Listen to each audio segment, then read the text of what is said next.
টোটেনিও ভূমিকার কাছে হাত জোড় করে ক্ষমা চাইলো কর্ণ চ্যাটার্জি। হ্যাঁ বন্ধুরা, এমনটাই দেখা যাবে। বিস্তারিত জানতে ভিডিওটিতে লাইক দিয়ে চ্যানেলটি সাবস্ক্রাইব করে শুরু থেকে শেষ অবধি দেখতে থাকো। গল্পের শুরুতেই দেখা যাবে পরশুরাম টোটেনিকে বলে, এভাবে বাঁচা হয় না টোটেনি, এটাকে বাঁচা বলে না, এটাকে আপোষ করে বাঁচা বলে, আর যে আপোষটা আমি করতে চাই না। এ কথা শুনে টোটেনি বলতে থাকে, কখনোই কখনোই আমরা আপোষ করব না, কোনো কিছুর সঙ্গেই আপোষ করব না আমরা, এই কথাটা আমি তোমাকে বলছি। এরপরে দেখা যাবে বলরাম ফোন করে বলতে থাকে, পরশুরাম চিন্তা করিস না, সমস্ত ব্যবস্থা হয়ে গেছে, সবকিছুর ব্যবস্থা হয়ে গেছে, সমস্ত খেলা কিন্তু এখন কঠিন হয়ে দাঁড়াবে, তাই বলছি একটু সাবধানে সাবধানে কাজগুলো করার চেষ্টা করিস, কোনো রকম কোনো গন্ডগোল করিস না ভাই। তখনই দেখা যাবে পরশুরাম বলে, চিন্তা করিস না, সমস্ত কাজ আমি একদম সাবধান মতোই করব, কোনো রকম কোনো গন্ডগোল হবে না। এরপরে দেখা যাবে পরশুরাম বলতে থাকে, তুই কিন্তু সবকিছু আমার পাশে থেকেই করিস। এদিকে দেখা যাবে আয়েশির কান্না দেখে বিজিত বলতে থাকে, অযথা ন্যাকামো করো না, অযথা কান্না করছো কেন? তখনই দেখা যাবে এ কথা শুনে আয়েশি বলে, তুমি বুঝতে পারছো না, আজকে রথ, সবাই বাড়িতে মজা করবে, হই হুল্লোড় করবে, কিন্তু তুমি আমাকে এখানে আটকে রেখেছো, যার কারণে কেউ হয়তো বা আমার জন্য মজায় মেতে উঠতে পারছে না। তুমি আমাকে এভাবে আটকে রাখতে পারো না, তোমার কোনো অধিকার নেই। তখন এই কথা শুনে দেখা যাবে বিজিত হাসতে থাকে আর বলতে থাকে, আমি কি করতে পারি, আমার কি অধিকার আছে না আছে সেটা আমি খুব ভালো করেই জানি। এরপরে দেখা যাবে আয়েশির হাতে শাড়ি ও অর্নামেন্টস দিয়ে বলতে থাকে, এগুলো পরে রেডি হয়ে নাও। তখন এই কথা শুনে আয়েশি বলতে থাকে, কেন, আমি রেডি হব কেন, রেডি হয়ে তুমি কোথায় নিয়ে যাবে আমাকে? তখনই দেখা যাবে বিজিত হাসতে থাকে আর বলতে থাকে, ভয় পেও না, তোমাকে আমি এমন কোনো জায়গায় নিয়ে যাব না যে যেটার কারণে তুমি ভয় পাচ্ছ, ভয় পাওয়ার কোনো কারণ নেই, তাই বলছি সুন্দরভাবে রেডি হয়ে নাও, তোমাকে নিয়ে মুখার্জি বাড়িতে যাব। ওখানে ওখানে রথযাত্রায় একটা বড় প্ল্যান করা হয়েছে, সবাই মিলে আমরা ওখানে অনুষ্ঠান করব। ওখানে ওখানে অনেকে ইনভাইট আছে, সবাই মিলে আমরা ওখানে যদি যদি রথের অনুষ্ঠানে একসঙ্গে মজা করি, তবে ব্যাপারটা অন্যরকম হয়ে যাবে, তাই বলছি একদম বাড়াবাড়ি করো না, যেভাবে বলছি সেভাবে সেজে গুজে রেডি হয়ে নাও। তখন এই কথা শুনে আয়েশি বলে, আমি তোমার সঙ্গে কোথাও যেতে চাই না, তোমার সঙ্গে যাওয়ার আমার কোনো ইচ্ছে নেই। তখনই বিজিত বলে, তোমার ইচ্ছে থাকলেও আমার কিছু যায় আসে না, না থাকলেও আমার কিচ্ছু যায় আসে না, তুমি আমার সঙ্গে যাবে জাস্ট এইটুকুই। ওখানে বড় একটা ধামাকা হবে, যে ধামাকা দেখলে তুমি অবাক হয়ে যাবে। ওখানে আজকে পরশুরামকে মারা হবে, পরশুরামকে একদম শেষ করে দেব আমি, কারণ ওকে আমি বিশ্বাস করি না, ওকে কিছুতেই বিশ্বাস করতে পারি না, কেমন যেন ওর প্রতি বিশ্বাসটা আমার আসে না। এই কথা শুনে দেখা যাবে আয়েশি বলে, তুমি একদম ঠিক করছো না, তুমি যেটা করছো একদম ঠিক করছো না বিজিত, তুমি এরকম করে কারোর সম্বন্ধে বলতে পারো না, কারোর সঙ্গে তুমি এরকম বাজে ব্যবহার করতে পারো না, তোমার কোনো অধিকার নেই। তুমি জামাইবাবুকে মারবে মানে, তুমি জামাইবাবুকে মারবে কেন, জামাইবাবুকে মারার কোনো অধিকার নেই তোমার। তখন এই কথা শুনে দেখা যাবে বিজিত বলতে থাকে, আমি তোমার থেকে কোনো রকম কোনো কথা শুনতে চাই না, সে তোমাকে আমি যেটুকু বলেছি সেটুকুই করো, এছাড়া আর বেশি কিছু করার কোনো চেষ্টা নেই। তখনই দেখা যাবে এ কথা শুনে আয়ুষী বলে, তুমি একটা অমানুষ হয়ে গেছো। এরপরে বিজিত বলে, আমাকে আমাকে একদম পিঞ্চ করে কথা বলবে না, তুমি ভুলে যাচ্ছ যে বিজিত লাহিড়ী কি করতে পারে, বিজিত লাহিড়ীর ভয়ঙ্কর রূপটা তুমি দেখোনি। তখনই কথা শুনে আয়ুষী বলে, দেখেছি, আমি তোমাকে খুব ভালো করে চিনতে পেরেছি, তোমার মতো জঘন্য লোক আর দুটো হয় না, তোমার মতো জঘন্য লোক যেন কোনো মেয়ের জীবনে না আসে। তখনই তখনই দেখা যাবে কথা শুনে বিজিত হাসতে থাকে। এদিকে দেখা যাবে ত্রিপর্ণা বলতে থাকে, আপনি এসেছেন, কিন্তু আমার মেয়ে কোথায়? তখনই কর্ণ চ্যাটার্জি বলে, আমি আমি জিলেপি ও পাঁপড় ভাজা নিয়ে এসেছি, আপনারা বরং এগুলো আগে খেয়ে নিন, তারপরে তারপরে আয়ুষী আসবে। অবশ্যই আয়ুষীকে আসতেই হবে, কেন আসবে না, আমি যেহেতু কথা দিয়েছি সেহেতু আমি কথাটা রাখবো। আমি আপনাদের টিপিক্যাল জামাই, পরশুরামের মতো নয় যে আমি কথা দিয়ে কথা রাখতে পারবো না। এ কথা শুনে তখন দেখা যাবে এরপরে কর্ণ চ্যাটার্জি নন্দিনীকে বলতে থাকে, কি ব্যাপার নন্দিনী, আমি যা বললাম একদম ঠিক বললাম তো? তখনই নন্দিনী বলে, আপনাকে আমি সহ্য করতে পারি না, আপনার কারণে আমাদের সংসারে এত অশান্তি, আমাদের সংসারে এতটা ঝামেলা, আপনি যদি এ বাড়িতে না আসতেন তবে আমরা খুশি হতাম। এরপরে দেখা যাবে ভূমিকা বলে, আপনি এখানে কি প্রমাণ করতে এসেছেন বলুন তো, আপনি এখানে কেন এসেছেন? তখনই এ কথা শুনে কর্ণ চ্যাটার্জি হাসতে থাকে আর বলতে থাকে, এরকম করে বলো না, আমি এখানে এসেছি কিছু প্রয়োজনে, অযথা এখানে আসিনি আমি। তখন এই কথা শুনে দেখা যাবে দেখা যাবে কর্ণ চ্যাটার্জির কথা শুনে ভূমিকা বলে, আপনি তো সব জায়গাতে অযথাই চলে যান কোনো প্রয়োজন ছাড়া, এই যে আপনি এগিয়ে যেতে পারলেই বাঁচেন। এ কথা শুনে কর্ণ চ্যাটার্জি আরাধ্যাকে ডাকতে থাকে। এরপরে দেখা যাবে পরশুরাম বাড়িতে এসে বলতে থাকে, আমরা কি ভেতরে আসতে পারি? এরপরে পরশুরামকে দেখে খুশি হয়ে যায় দীপালি। দীপালি বলতে থাকে, হ্যাঁ বাবা, কেন আসতে পারবে না? পারমিশন নেওয়ার তো কিছুই নেই, এটা তো তোমারও বাড়ি তাই না? এটা তোমার শ্বশুরের বাড়ি, তাই তোমারও এখানে অধিকার আছে। একদম একদম পারমিশনের কোনো প্রয়োজন নেই। এরপরে দেখা যাবে সবাই অনেক খুশি হয়ে যায়, প্রাচী, ভূমিকা সবাই খুশিতে বলতে থাকে, সত্যি তোমরা এসেছো, আমরা অনেক খুশি হয়েছি, তোমাদের আশা আমরা অনেক ভালোভাবে নিয়েছি। তখনই দেখা যাবে এ কথা শুনে এ কথা শুনে তখন কর্ণ চ্যাটার্জি এসে কর্ণ চ্যাটার্জি এসে পরশুরামের কাছে দাঁড়ায় আর বলতে থাকে, কি জামাই বাবু, তুমি কি জামাই মশাই, তুমি কি এসেছো এ বাড়িতে পাত পেতে খেতে? তখন এই কথা শুনে পরশুরাম হাসতে থাকে আর বলতে থাকে, আপনার মতো স্বভাব আমার নেই, বুঝতে পেরেছেন? যে স্বভাবটা আপনার আছে সে স্বভাবটা আমার নেই। আমি এখানে খেতে আসিনি, শুধুমাত্র নেমন্তন্ন রক্ষা করতে এসেছি। আমি এখানে এক গ্লাস জলও খাবো না, আমি শুধু এখানে রথের অনুষ্ঠানে থাকবো, প্রভু জগন্নাথের এই জগন্নাথের সেবা করে এখান থেকে বেরিয়ে যাব, জাস্ট এইটুকুই, এছাড়া আর কিছুই নয়। এরপরে দেখা যাবে কর্ণ চ্যাটার্জি পাঁপড় নিয়ে এসে তটিনীর সামনে দাঁড়ায় আর বলতে থাকে, তটিনী, পাঁপড় নাও, পাঁপড় খাও, জিলিপি খাও, নিজে তোমাদের মতো করে বা একদম দোকানে দাঁড়িয়ে, পাড়ার দোকানে দাঁড়িয়ে কিনে এনেছি, খেয়ে নাও, ভালো লাগবে। তখনই তটিনী বলে, একদম বাড়াবাড়ি করবেন না, আপনার বাড়াবাড়িটা আমি নিতে পারি না। তখন এই কথা শুনে কর্ণ চ্যাটার্জি বলে, কেন পারো না? অবশ্যই নিতে হবে।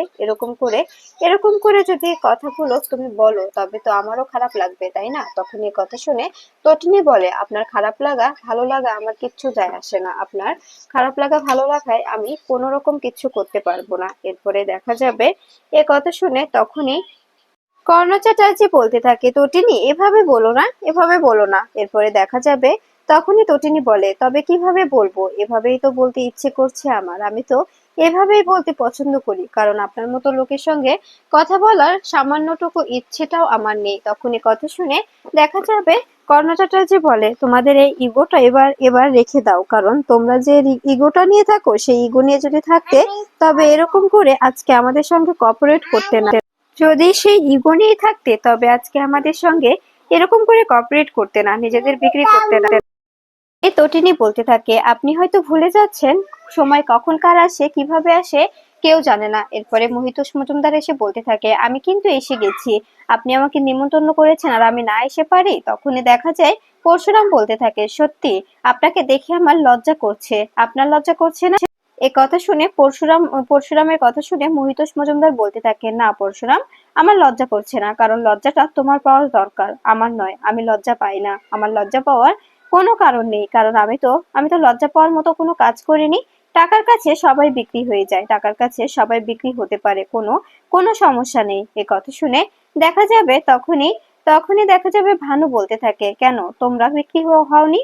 তোমরাও তো বিক্রি হয়েছো, তবে অন্যকে কেন বলছো? তোমাদেরও তো লজ্জা পাওয়া দরকার তাই না? এ কথা শুনে দেখা যাবে নন্দিনী বলতে থাকে, এখানে এত কথা বলার তো কোনো কিছুই নেই, এখানে কথা বলে কেন তোমরা সময় নষ্ট করছো? এখানে তোমরা কি বোঝাতে চাইছো বুঝতে পারছি না আমি। তোমরা কি এখন নিজেদের মধ্যে ঝামেলা করতে চাইছো? নিজেদের মধ্যে ঝামেলা করার ইচ্ছে থাকলে করতে পারো। এরপরে দেখা যাবে এদিকে আয়ুষীকে নিয়ে মুখার্জি বাড়ির দরজায় এসে দাঁড়ায় বিজিত বাইরে থেকে আয়ুষীকে গাড়ি থেকে নামিয়ে বলতে থাকে, আয়ুষী, তুমি এবার আসতে পারো, তুমি ভেতরে চলে যাও, কোনো সমস্যা নেই। তখনই আয়ুষী বলে, তুমি তুমি যাবে না? তখনই বিজিত বলে, না, আমি যাব না, আমি ওখানে গেলে ঝামেলা হয়ে যাবে, এখন আমি ভিড়ের মধ্যে মিশে যাব, আমাকে আর কেউ এখন খুঁজে পাবে না। আমি আমি শুধু যখন পরশুরামের লাশ পড়ে যাবে তখনই সবার সামনে আসব, এছাড়া আর নয়। এরপরে দেখা যাবে বিজিত ফোন করে শীতলকে সমস্ত ডিটেলস দিয়ে দেয়। এদিকে দেখা যায় নন্দা ও পাঁচুকে গাড়িতে নিয়ে বসে থাকে মায়া। এরপরে বলরাম বিজিতের উপরে নজর রাখতে থাকে আর বলতে থাকে, তুমি ফেঁসে গেছো, জোর ফাঁসা ফেঁসে গেছো। কি ভেবেছিলে এত সহজেই সমস্ত কিছু হয়ে যাবে? তুমি এত সহজে পার পেয়ে যাবে? কিছুতেই নয় বিজিত লাহিড়ী, তুমি জানো না যে তুমি কোন ফাঁদে পা দিয়েছো। তুমি তুমি কিভাবে এখন যে বিপদে পড়বে তোমার কোনো ধারণা নেই। এ কথা শুনে দেখা যাবে বলরাম বলরাম ফোন দেয় মায়াকে, মায়াকে ফোন দিয়ে বলতে থাকে, কি হলো মায়া, তোমাকে আমি একটা কথা বলছি, সময় মতো সমস্ত কিছু করে নেবে। আমি তোমাকে যখনই ফোন করব তখনই ওখান থেকে বেরিয়ে পড়বে, কোনো ঝামেলা নেই। আর ওখান থেকে নন্দা ও পাঁচুকে সঙ্গে নিয়ে বেরোবে। এ কথা শুনে দেখা যাবে তখনই নন্দা ও পাঁচু বলতে থাকে, আমরা বুঝতে পারছি না আমাদের নিয়ে তোমরা কেন এতটা বাড়াবাড়ি করছো, এতটা মাতামাতি করছো, আমাদের আমাদের যেতে দাও, আমরা তো ভয় পাচ্ছি। এখানে এখানে আমাদের নিয়ে আসার কারণটা কি জানতে পারি? এরপরে দেখা যাবে এ কথা শুনে মায়া বলতে থাকে, চিন্তা করো না, তোমাদের কোনো কিছু হবে না, তোমাদের পাশে আছে পরশুরাম, স্বয়ং পরশুরাম তোমাদের পাশে পাশে আছে, তোমাদের কোনো ভয় থাকতে পারে না, তোমাদের কোনো ভয় গ্রাস করতে পারবে না। এদিকে দেখা যাবে ত্রিপর্ণা বলতে থাকে, আমার আমার মেয়েকে ছাড়া আমি রথ টানতে কিছুতেই যাব না, আমার মেয়ে আসবে তারপরে আমি রথ টানতে যাব, এর আগে নয়। তখনই আরাধ্যা বলে, আচ্ছা আপনি তো বলেছিলেন যে আমার দিদি বাড়িতে ফিরবে, কই এখনো তো ফিরলো না। তখনই মহিতোষ মজুমদার বলে, যেহেতু উনি কথা দিয়েছে তবে উনি অবশ্যই ফিরবে, অবশ্যই আয়ুষী বাড়িতে ফিরবে, আয়ুষীকে ফিরতেই হবে, কোনো চিন্তা করো না, সময় হলে আয়ুষী বাড়িতে ফিরে আসবে। এ কথা শুনে দেখা যাবে তখনই তখনই প্রার্থনা বলতে থাকে, কর্ণ আঙ্কেল যখন কথা দিয়েছে তবে অবশ্যই ফিরবে, আরাধ্যা কোথাও যেতে পারে না। আরাধ্যা তুই একটা কথা মাথায় রাখিস, আমাদের আয়ুষী যদি বাড়িতে ফিরে আসে তখন কিন্তু বুঝতে পারবি তোরা যে আয়ুষী আয়ুষী সত্যি অনেক অনেক অনেক ভাগ্যবতী, যার কারণে ও বিজিতের মতো একজন হাজবেন্ড পেয়েছে। এই কথা শুনে তটিনী হাসতে থাকে আর বলতে থাকে, সত্যি সত্যি আরাধ্যা, তোর কথাগুলো শুনে আমার হাসি পাচ্ছে, হাসতে ইচ্ছে করছে। আর আমাদের আয়ুষী ভাগ্যবতী, যার কারণে ও বিজিতের মতো হাজবেন্ড পেয়েছে। সত্যি হাসালি, আরাধ্যার মতো যদি কোনো কোনো মেয়ে থাকতো আমাদের মাঝে তবে বুঝতে পারতি আরাধ্যা যে কতটা কষ্ট পেয়েছে এই কাবিরের সঙ্গে ওর বিয়েটা হয়ে। আর তুই বুঝতে পারছিস না, কারণ তোর তো এরকম কিছু হয়নি, তাই না? তোর যদি সেরকম কিছু হতো শুনে দেখা যাবে তখনই তখনই দেখা যাবে কর্ণ চ্যাটার্জি বলতে থাকে, তুমি তো দেখছি খুব ভালোই বলতে পারো। এরপরে কর্ণ চ্যাটার্জি বলে, আমার পুত্রবধূ আরাধ্যা, আমার লহরী চ্যাটার্জি, সবাইকে আমি ফিরে পেয়েছি, আমি এখন অনেক খুশি, আমার জীবনে কোনো রকম কোনো চাওয়া না চাওয়া কিছুই নেই, আমি এখন অনেক হ্যাপি, আমার জীবনটা সুন্দর করে এখন আমি গুছিয়ে নেব। এরপরে দেখা যাবে সবাই মিলে জগন্নাথ দেবের রথ টানতে আসে। এরপরে দেখা যাবে তখনই কর্ণ চ্যাটার্জি চিৎকার করে বলতে থাকে, জয় জগন্নাথ। সবাই মিলে কর্ণ চ্যাটার্জির সঙ্গে তালে তাল মেলায়। এদিকে দেখা যায় মায়া মায়া সবাইকে নিয়ে গাড়িতেই বসে থাকে। এরপরে বলরাম বলতে থাকে, তুমি তুমি শুধু পরশুরামের দিকেই নজর রাখবে, পরশুরাম যখন যখন আসবে, যখন ইশারা করবে তখন ওদেরকে নিয়ে বেরিয়ে পড়বে, কোনো রকম কোনো দ্বিধা করবে না। এ কথা শুনে তখন দেখা যাবে মায়া বলতে থাকে, ঠিক আছে, চিন্তা করো না বলরাম দেব,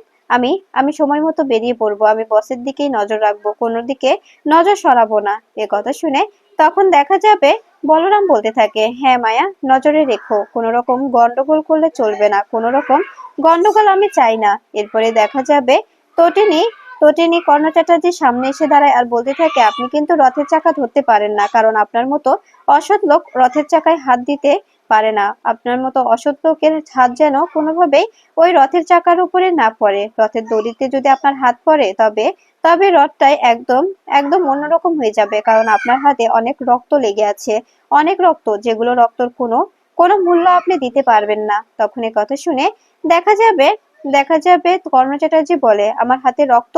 কোথায় রক্ত? আমার হাত তো একদম পরিষ্কার সচ্ছল, তুমি তুমি এরকম করে আমাকে কি বোঝাতে চাইছো বলো তো?